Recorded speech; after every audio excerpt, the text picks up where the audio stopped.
คือสาใช่ไหมให้ได้เลย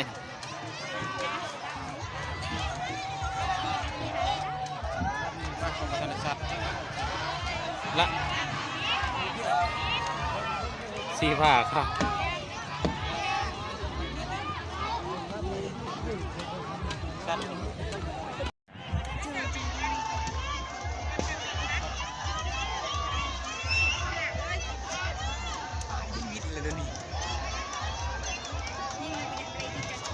กลับคืนนี่แก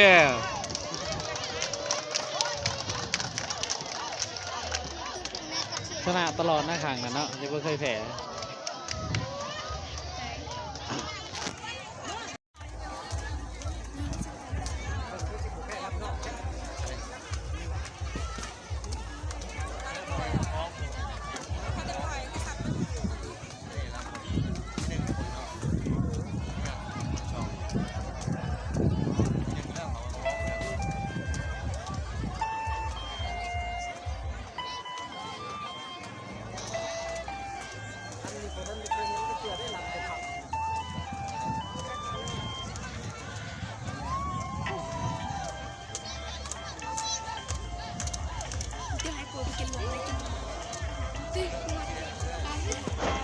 กำลังสิปล่อยพี่น้องกำลังสิปล่อยอีกแล้ว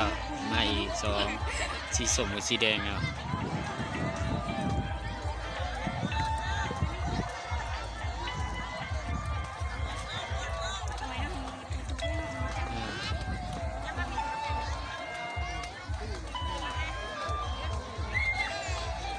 ไปก่อน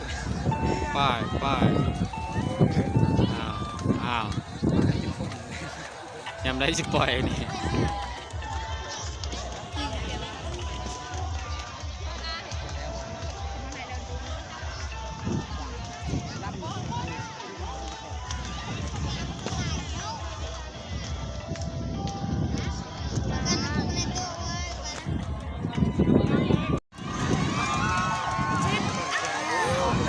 ว่าสีส้มคือไหวเถอะวะโอ้ยไปสีส้มดอกนี่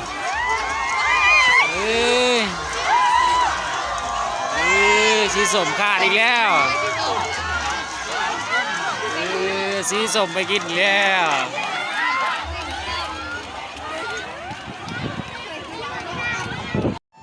เตรียมโตจ่ออีกแล้วพี่น้องเตรียมโตอีกแล้ว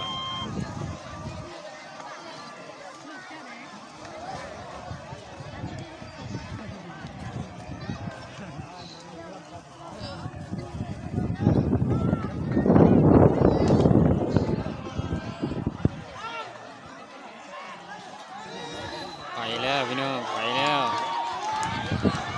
พี่น้องไปแล้วสีผ้าไว้ก่อนแล้วพี่น้องสีผ้าไปแล้วขาดอีกแล้วพี่น้องเอ้ย